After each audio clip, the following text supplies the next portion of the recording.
Welcome back to the Money Mom Show. This is your host, Sherri Gray, and we are talking about how to get reluctant spouses on board with you so you guys can reach common financial goals. And my special guest this hour is none other than my husband of 16 years, Davon Gray.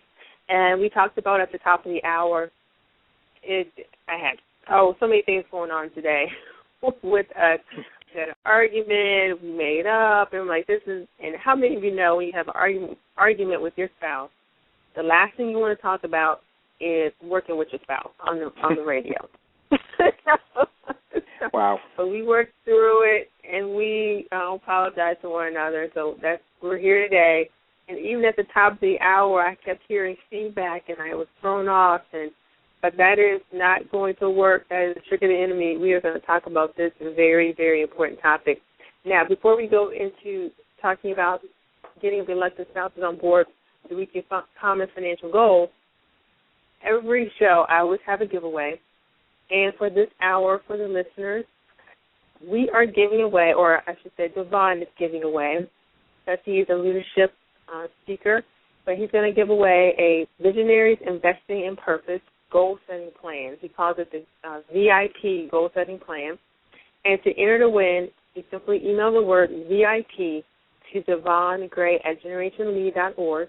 That's DAVONGRAY at generationlead.org. The deadline for entering is Thursday, May 3rd at midnight, and a winner will be chosen at random and will be notified by email. And as always, I always give away something on my Deals blog every Monday. It's called the Money Mom Monday Giveaway, and I'm giving away a Procter & Gamble sample pack, which includes Pantene Aqua Lip Shampoo Conditioner, Scope, and Crest Complete Toothpaste. And for this giveaway, you email the word PNG to sherrigray@themoneymom.org. That's SHERRIGRAY at themoneymom.org by midnight tonight for a chance to win. All right, now we're going to get back to the topic at hand and talking about reluctant spouses, getting them on board to reach common financial goals. Davon, I wanted to ask you, what is the importance, in your opinion, of having common goals, particularly financial goals? Well, in anything, you have to look at your marriage as a team effort. And I like to not even call it a team, but a community. And it may be a community of just you and your spouse, or maybe you, your spouse, your kids. And one thing you want to do, and I know, Sherri, you've been very good at that, is getting, the entire family on board with the idea of having control of our finances. I mean, our kids are very, very conscious of money, to say the least. And they like to count their money a lot. And, and that's a good thing because they're getting it at an early age. And remember, this is all habitual. So for me, goal setting is it's not so much of having this stringent set of rules by which you go by. It's a guidepost. It's an opportunity, and it's really not so much about doing or performing, if you will, to get things done. It's about having a direction and knowing whether or not you're headed in that direction. So when you're a spouse and you're setting a goal for your finances, and you want to make sure that you're talking to your husband or wife and really kind of doing your part to sell it. And the best way you can sell it is by results. And, you may do little things, and they may see the changes in you. Like I know we haven't used credit cards in a gazillion years. And so seeing that you can live a life without always using your credit, when you see it and you experience it, it changes and makes you say, okay, I'm on board with this because I've seen it, I've experienced it. It does work. I didn't die because I didn't use my credit card last month. And you can start to see the results, and goals become easier. When you set goals that are saying, let's go conquer the world, but you're barely able to walk down the street, it's almost not realistic. And so you want to set those goals to be realistic as well. That's true. And especially to the spouse is on fire, they're ready to get their finances in order. When you speak to the reluctant spouse, just understand, even if you have, they see the goal, they see the light at the end of the tunnel, the things are tangible, the goals are tangible, just understand that spouse may not come around right away or as quickly as you would like them to, but still acknowledge the small victories. But tell men and women, when that spouse does something, even if it's something very, very small, and I think this is important, especially with wives, the husbands, acknowledge that they've done something good because it makes them want to do even more. Yeah. I mean, that's momentum. And, momentum starts very small and it builds. And, you think about how you build a snowman. It starts with a very small snowball. And you roll that snowball until it gets bigger and bigger and bigger and bigger. And so what we have to realize about, anything that we start in life, anything that we do, it's going to start small. God gave us everything in seed form. And there's a reason for that. And He wants, number one, he gives us the opportunity to see, are you really committed to this thing? But then when it starts to produce that 30, 60, and 100-fold because you sat there, you've been committed to it. And that 30, 60, 100-fold is not only just with your finances. It bleeds over, if you will, or spills over into your friends, your family, your children, because they see the results and they say, wow, how do I get on board with that? How can I do what you did and get the same result? Yeah.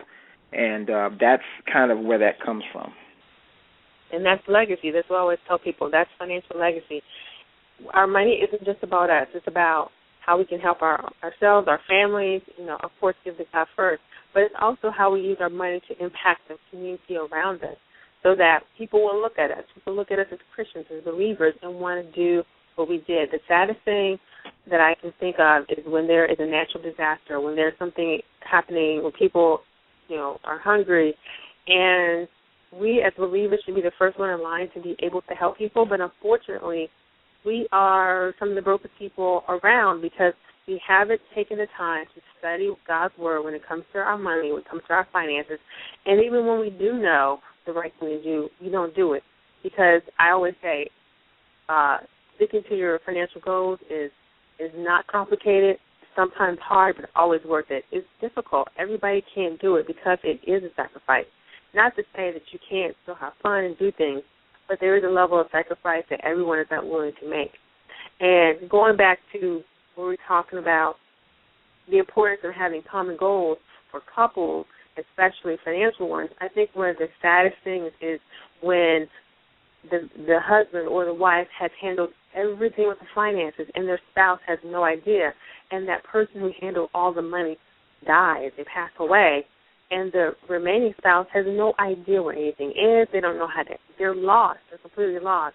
And the spouse that passed away, I'm sure they may have thought that they were doing their husband or wife a great service, but in the end of the day, even if one spouse handles the majority of that, the other one has to know what's going on because if something happens to that person, they're completely lost. And you want to know about the life insurance. You want to know about the will, about the living trust. You want to know what's going to happen to the money or to you if your spouse dies and what's going to happen to your spouse if you die. You guys have to begin to work together because the last thing you want to do is to leave your spouse here and they are completely lost financially. It's too much to go through. They're already going to be grieving, and you do not want them to have to go through the financial part of that when it's completely and utterly preventable. Yeah, absolutely. I mean, even when we, did the things we did to set ourselves up with our will and different other things, we were both there together. We both heard the information. Yeah. We both made the decisions that we made together, came home, talked about the decisions, talked about the different things. And, as far as knowing the other things of the spouse, it's about communication. And sometimes that, especially if you're having trouble, and again, it's not, the money is just, where your money situations are is a symptom of a bigger thing, whether it's an illness or a cure, whatever you want to call it. Yeah. The communications has to take place, and that just becomes a part of a normal lifestyle of communicating. Definitely.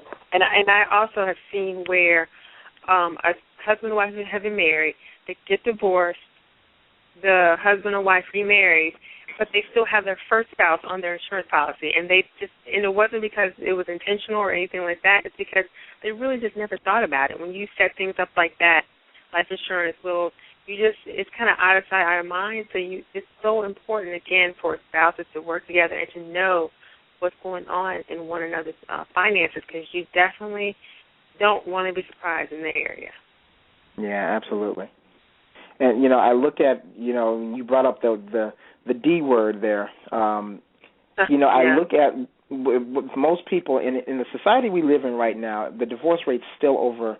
I believe it's over 50%. It's around the 55-60% percentile range.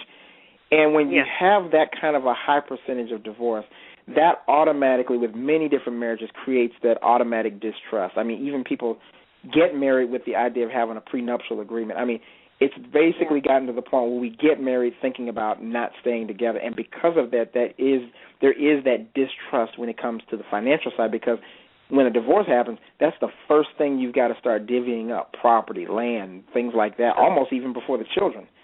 And so when you got a situation like that, that's a systematic thing throughout the nation, really throughout the world, but specifically in this nation. What you end up having is a solid amount of distrust, and that's unfortunate. Yeah, and definitely, especially when I thought about this, when people get remarried, she has children, he has children, and what happens to everything when one of them passes away? Does it go to her kids? It could be a complete mess. So you definitely, whether it's your first marriage, second marriage, whatever, you definitely want to spell out, as far as your will and things like that, how you want your minor children, who you want to take care of your minor children, how you want your finances to be administered, and also a medical directive. I always recommend that too, and to tell your family how you want your medical care to go in case you're in a situation where you're physically incapacitated and you can't speak for yourself. Your trust, your power of attorney, your living will speak for you. So right now we're going to take a quick break, and I'm going to leave you with the sounds of Hold Me. This is by Jamie Grace. This is Sherri Gray, the Money Mom, and I'll see you in a few.